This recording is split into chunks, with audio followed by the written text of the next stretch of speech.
I guess you can say that God was like, hey, you need to make a decision. And I felt like he was always calling and I was ignoring it. I purposely was like, I don't want to do this. And I think I was naively saying like, I have time. Like I've done this all my life. This has been a part of me. So like, I'm going to go do my thing now. Were there signs? Yeah. What kind of signs? I could like people always be like, you're so good with the kids, have you ever considered doing it? And I was like, no, why would I want to do that? or people inviting me to like retreat. There was this one retreat, encuentros, that my friends would always be like, oh, this would be so good. And I'd be like, I don't want to do that. Like, that's not my thing. And they're like, okay, well, whenever you're ready, but just know that we're here. And I'm like, oh, okay, well, whatever. So just those little whispers here and there. Yeah, like I could tell like my friends from church were like, oh, we should really go do this. And I'd be like, yeah, and then not show up. So I was definitely doing my thing. Did it chip away at you little by little? No. So when was that one big wake up call? So this is how. So I got into like going out, partying, drinking, hanging out with my friends, staying out, seeing where I fit in that world, and I will say it was a conversion. I remember that I was having this uneasiness all of a sudden, like I didn't feel at peace. And it's funny because, I know we read the readings about, this is the peace that I give you. And so I wasn't really, you hear scriptures all the time. So you're like, it's the same scriptures. And I started realizing that I wasn't having this peace anymore. I wasn't sleeping at night. I wasn't... You weren't content? No, I wasn't. And I was still hanging out with my friends and I was kind of doing this stuff and just doing my thing, but something wasn't right. And then it got worse. And I wasn't really praying, I can honestly say. Yeah. Even though I still had like God with me in a sense, like I've always worn a scapular. I've always had him somehow with me, but I wasn't active in my life, in my prayer life. So just one day, I found myself going to the chapel of my church in PJs, barefoot, with a blanket over me, crying in front of the sanctuary. I mean, the tabernacle, the sanctuary, and just like, what is it that you want? What are you asking? What do you want? And I wouldn't get a reply.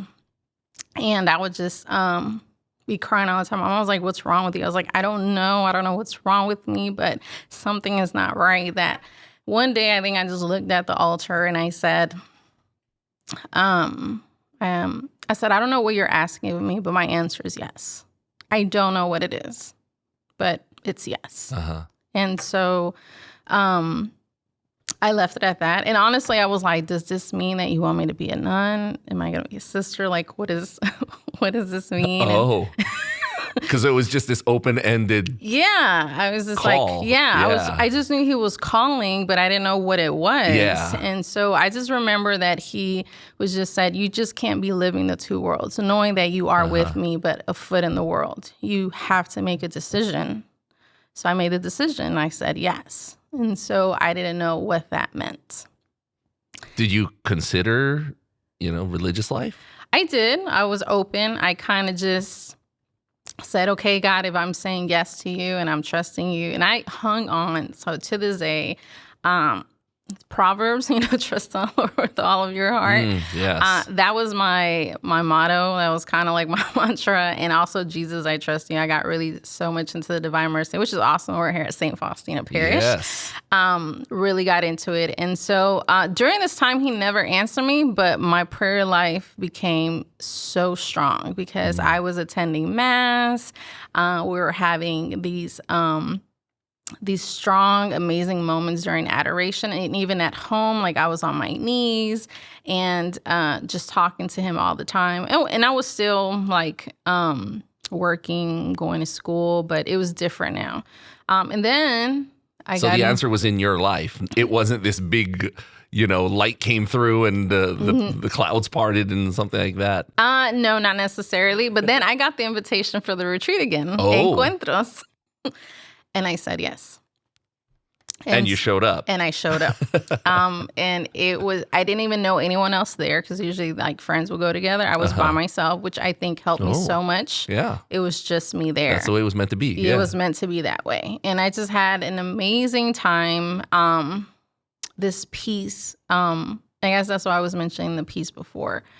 When you are without it, you realize how different and much needed it is to receive God's peace. Like, I can't explain it, and I don't know if you understand it, but that peace is so different.